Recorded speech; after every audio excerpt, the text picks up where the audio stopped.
Tahukah anda sebelum Singapura menjadi antara kota paling maju di dunia, sejarahnya bermula dengan keputusan seorang Sultan Melayu. Namun ironinya, Sultan itu sebenarnya tidak pernah benar-benar memerintah Singapura. Baginda kehilangan takhta yang sepatutnya menjadi miliknya, tetapi akhirnya dimasyhurkan sebagai Sultan oleh seorang pegawai British bernama Stamford Raffles. Namanya ialah Sultan Hussein Shah of Johor, seorang putera raja yang hampir dilupakan sejarah. Okay, Assalamualaikum. Hari ini kita berada di Masjid Tenggara untuk berbuka puasa. So, sekarang lebih kurang dalam pukul 6 suku lah. So, lambat lagi untuk berbuka puasa. Sementara menunggu waktu berbuka, so, kita akan pergi ke satu makam yang bersejarah lah di masjid ni, iaitu makam seorang Sultan Singapura, iaitu Sultan Hussein. Okay, hari ini kita ada bersama dengan orang kampung daripada kampung ni. Ini dia nama dia Pak Din. So Pak Din ni dia penduduk tetap lah kawasan ni. Cuma sekarang dia dah pindah ke bandar. So jadi untuk pergi ke makam ni, so ni di masjid Masjid Tenggara. So untuk pergi ke makam Sultan, ada trek dekat sini lah. Sebelah kiri ni ada tanah perkuburan Islam. Okay, ada jalan ni. Dia tak jauh, lebih kurang dalam tak sampai pun dalam 30 meter macam tu lah. Ni kita punya orang kampung Orang kampung sini. So, apa khabar bang? Sihat, Alhamdulillah. Abang dah lama duduk sini bang? Saya duduk kampung sebelah. Tapi ini masjid karya saya. Jadi abang tahulah tentang sejarah dekat sini kan? Kalau kita nak ikut sejarah ni, memanglah ni makam peninggalan Sultan Hussein.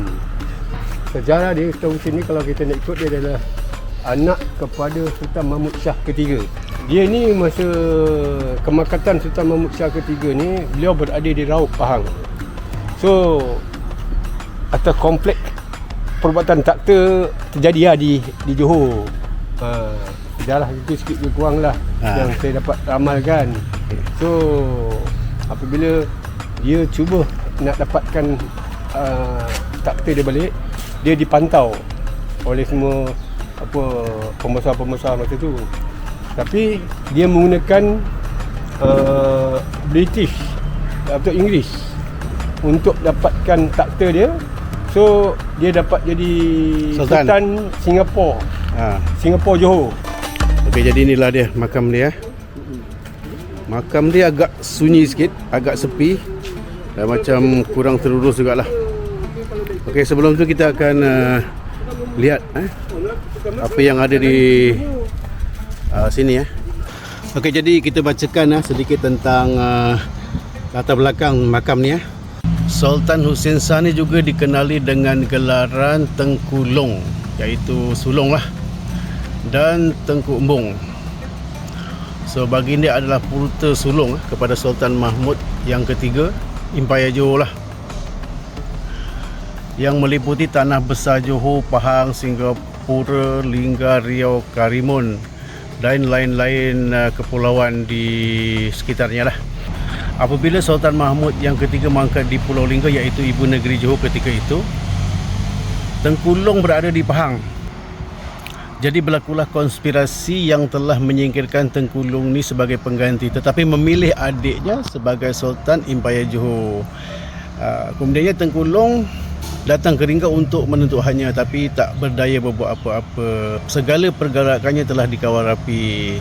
Jadi ketika itu jugalah Stamford Raffles yang ingin memiliki Singapura sebagai syarikat India Timur Inggeris mengambil kesempatan dan bertindak membawa Tengku Long dari Riau ke Singapura dan menabalkan sebagai Sultan Johor dengan gelaran Sultan Hussein Shah, sekaligus memecahkan Empayar Johor kepada pulau-pulau hak Johor yang jatuh ke tangan Belanda dan tanah besar Johor kepada Temanggung. Akhirnya Singapura dimiliki oleh Inggeris pada tahun 1824 dengan bayaran wang tunai kepada Sultan Hussein. Itulah dia. Jadi kita baca sikit lah. So kita ada bersama dengan kita punya rakan-rakan kita ni. Okey, jadi kalau ikut ziarah so kita masuk dulu ke dalam kawasan makam ni.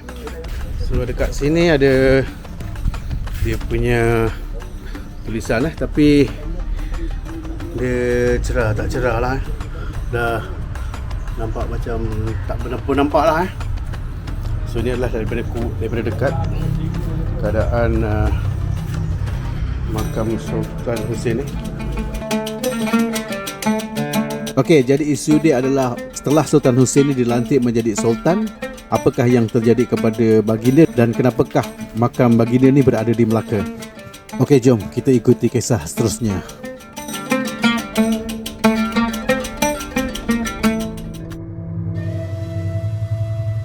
Selepas dilantik sebagai sultan, Sultan Hussein Shah menetap di Kampung Glam, Singapura.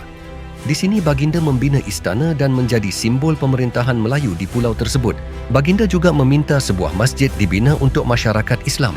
Masjid itu hari ini dikenali sebagai Masjid Sultan. Namun hakikatnya, kuasa sebenar Singapura berada di tangan British.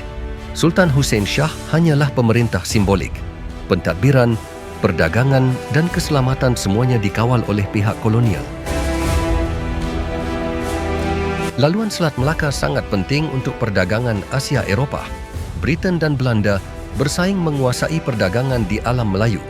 Dua kuasa besar Eropah ini membuat keputusan yang telah mengubah sejarah. Akhirnya, Perjanjian Inggris-Belanda ditandatangani pada 1824. Kesannya menyebabkan Kesultanan Johor Riau yang luas terbahagi dua. Johor dan Singapura di bawah pengaruh British, sementara Riau Lingga di bawah pengaruh Belanda. Pada tahun yang sama, Sultan Hussein menandatangani satu lagi perjanjian dengan British. Singapura kini menjadi milik mereka dan kuasa politik Sultan lenyap sepenuhnya. Tahun demi tahun berlalu, pengaruh Sultan Hussein semakin pudar. British tidak lagi memerlukan baginda. Istana di Singapura tidak lagi seperti dahulu. Elaun kadang-kadang tidak mencukupi. Kehidupan baginda menjadi lebih sederhana berbanding status raja. Akhirnya baginda meninggalkan pulau itu dan berpindah ke Melaka, sebuah kota tua yang pernah menjadi pusat empayar Melayu. Selepas meninggalkan Singapura, seorang sultan yang pernah dimasyhurkan oleh kuasa besar dunia akhirnya menjalani kehidupan yang jauh berbeza. Di Melaka tiada lagi istana yang megah, tiada lagi kuasa yang luas, hanya tinggal sebuah nama dan kenangan tentang takhta yang pernah menjadi miliknya. Sultan Hussein Shah, seorang putera raja dimahkotakan sebagai sultan bukan untuk memerintah, tetapi untuk membuka jalan kepada sebuah kuasa baru. Satu tanda tangan telah mengubah segalanya. Seorang raja kehilangan segalanya tanpa disedari.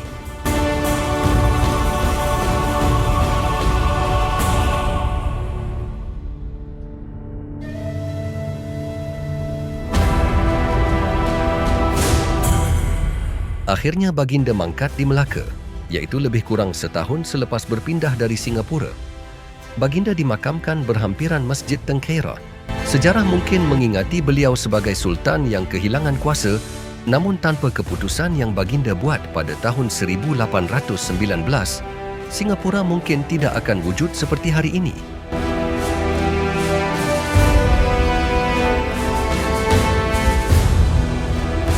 Kadangkala sejarah dunia berubah bukan kerana raja yang paling kuat, tetapi kerana raja yang terperangkap dalam permainan kuasa zaman. Dan di antara ombak Selat Melaka, nama Sultan Hussein Shah terus hidup dalam sejarah. Selepas kemangkatan Sultan Hussein Shah pada tahun 1835, takhta Johor diwarisi oleh puteranya, Sultan Ali Iskandar Shah. Namun keadaan kerajaan sudah jauh berubah. Kuasa sebenar di Johor ketika itu semakin berpindah kepada seorang pembesar Melayu yang berpengaruh, iaitu Temenggong. Dengan sokongan kuat British dan pengaruh ekonomi yang semakin besar, kedudukan Temenggong semakin kukuh. Tokoh paling penting ketika itu ialah Temenggong Daeng Ibrahim. Pada 10 Mac 1855, satu perjanjian bersejarah ditandatangani antara Sultan Ali dan Temenggong Daeng Ibrahim. Melalui perjanjian ini, Sultan Ali menyerahkan pemerintahan Johor kepada Temenggong. Sejak detik itu, kuasa pemerintahan Johor tidak lagi berada di tangan keturunan Sultan Husain, Sebaliknya ia berpindah kepada dinasti Temenggong sehinggalah sekarang.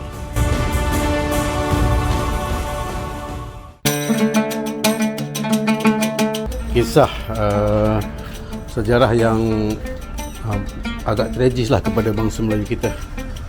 Cuma kita faham lah pemuslihat daripada orang putih lah kan. Okey, inilah dia makam Sultan Husin .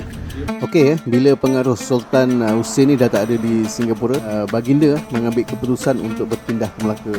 Yang pertama sebab Melaka ni masih lagi merupakan tanah jajahan British, dan yang keduanya adalah ramai di kalangan pembesar-pembesar di negeri Melaka ni merupakan saudara ataupun keluarga kepada Sultan Husin.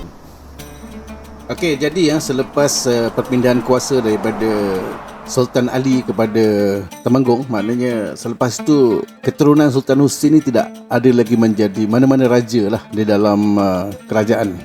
Tapi bagi rakyat, terutama bagi penduduk Johor, undang-undang lebih jelas dan kawasan lebih stabil dan terurus. Serta yang paling penting, pentadbiran tidak hanya sebagai simbolik. Okey, jadi itu sajalah kisah tentang Sultan Husin . Sekarang pun dah dekat pukul 7, jadi kita pergi ke masjid untuk berbuka puasa. Okey, kita jalan-jalan dulu di kawasan masjid ni. Okey, ini adalah di bahagian luar masjid. Okey, jadi masjid ni dibina pada sekitar tahun 1728, iaitu pada pemerintahan Belanda, dan dia adalah merupakan salah satu masjid yang tertua di Melaka, di Malaysia jugalah.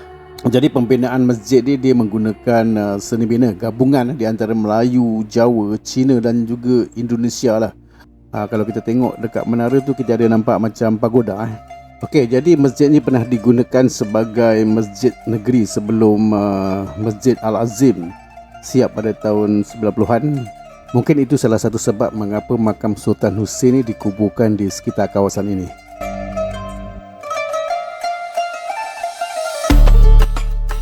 Okey, dia punya mimbar pun klasik . Dia merupakan satu ukiran kayu yang sangat halus, yang dihias cantik lah dengan warna keemasan. Allahumma salli afdal salati ala azali makhluqatika syamsid duha sayyidina Muhammad wa ala alihi wa sahbihi wa sallim adada ma'lumatika wa midada kalimatika mudammadaka wa kadhaka wa wal adadu min waqtil Allah.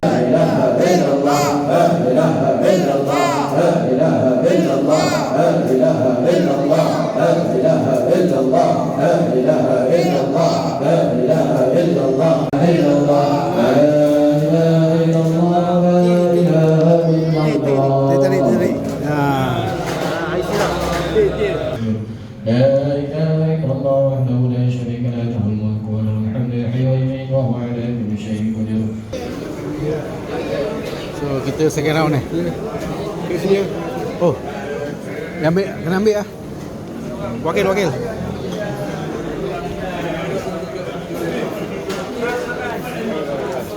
Halo. Satu, dua, tiga. Mai. 4 orang.